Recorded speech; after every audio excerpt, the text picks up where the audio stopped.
Hi guys, Good Marks Goods here, recording on July 4th, 9:30 in the evening. You can probably hear some fireworks going on here. Um, Not really my thing. You've seen one show, you've seen enough, and you've seen 10, you've seen way too many, and if you've lived here as long as I have, I've seen more than enough for an entire lifetime. So, but I still do my thing, and today I wanted to talk to you guys about a pretty sweet way to find precious metals that you might not think about before. Jewelry. Mm, and you're probably thinking, what are you talking about? Of course, there's precious metals in jewelry, but I'm not talking about just any jewelry. Men's jewelry. Men don't really wear jewelry very much. You can see, well, not your average man anyway.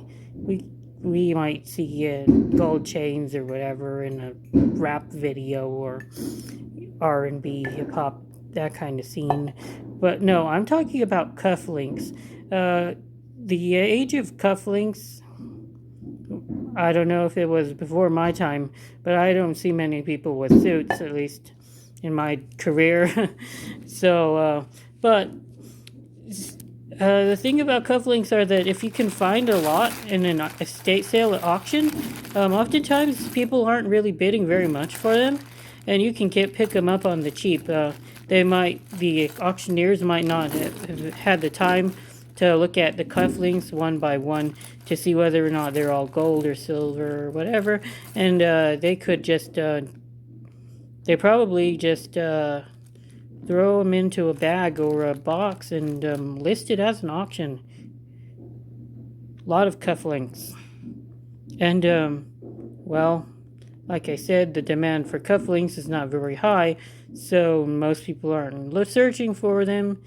So if you can find a bag of cufflinks, odds are you're not going to have too much competition. So let me show you guys. Found a couple of cool cufflinks. I just got a little box of them, a little bag, and here we go. Alright, so here's the bag of cufflinks I bought strewn on the table, and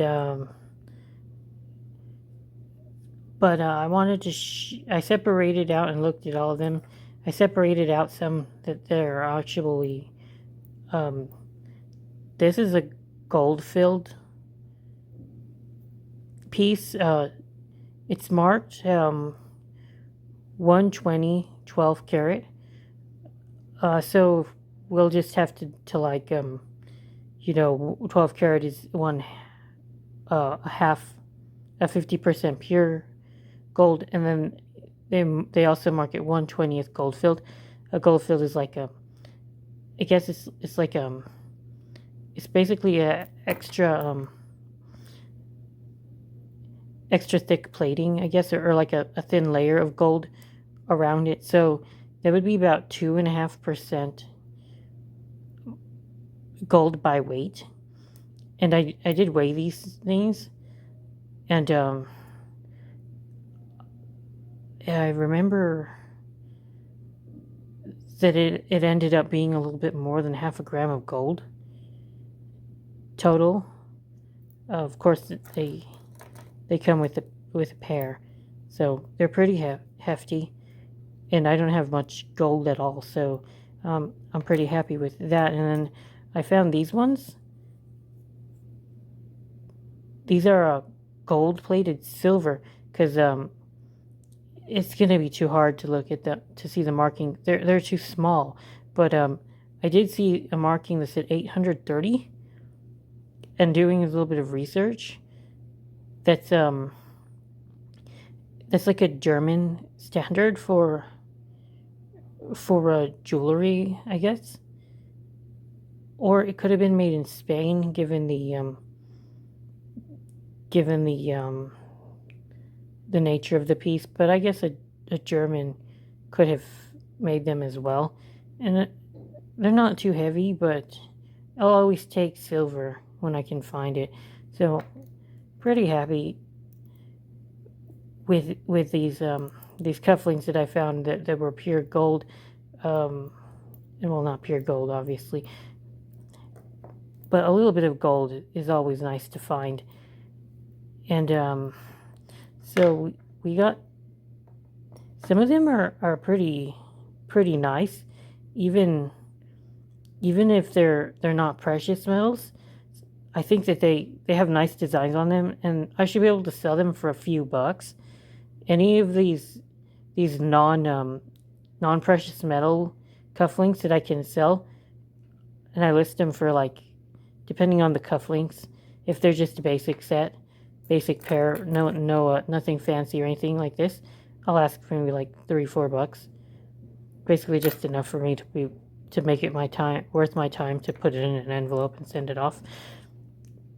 And this one's got like bass. Plenty of cool ones, and this one's pretty cool too. I actually dropped the bag one time, so I had to make sure that I didn't damage any of the cufflinks, and unfortunately the top came off of this one. I might be able to repair it with some kind of jeweler's glue. That's what I think I'm gonna do. Yeah, I really like finding these. Here's this one. It wasn't marked, but it's awfully shiny. I want to get it tested. I'm thinking most likely that it's silver plate since it wasn't marked, but man, if it's not marked and it's pure gold, at least maybe the top is, I'll be hitting this out of the park. Even with just the silver and the gold cufflinks that I found, I would say this pair is like $8 in silver, and this one we got like $35 in gold at current prices of like $2,000 or $1,800. So yeah, I really enjoy finding cufflinks. And the last thing I'm gonna show you guys, I found this in a box as well, and it's marked 900 fine silver, and it's got itself a maker on it, and I couldn't find too much about the maker, but there are existing pieces of this guy is named R Suiza, R Suiza, R Suiza, and it's hard to tell the marking 900, but yeah, the cup weighed about 100 grams, so a little more, 109 grams. I'm not going to show you guys the rest of the box, but it did come with these cufflinks, and I'll always show you guys my invoices when I buy this stuff. You can compare it with the picture of what you see in the inbox, and what I'm showing you to show you guys that I'm not pulling on your all's legs when I talk about my merchandise.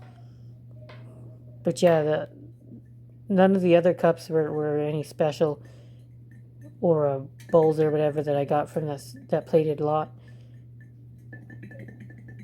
special enough to show you guys. But yeah, I just keep doing my thing, and if you guys can find cufflinks in bulk for cheap, it's not a bad idea to buy them, and it's pretty fun to look at all the makers on your cufflinks, see if you got actual precious metals, and even if you don't, if you paid like $20 for the bag or $30 for the bag, any pair of cufflinks that somebody will want to own, they'll probably pay like $10 or more for the pair, so you've broken even.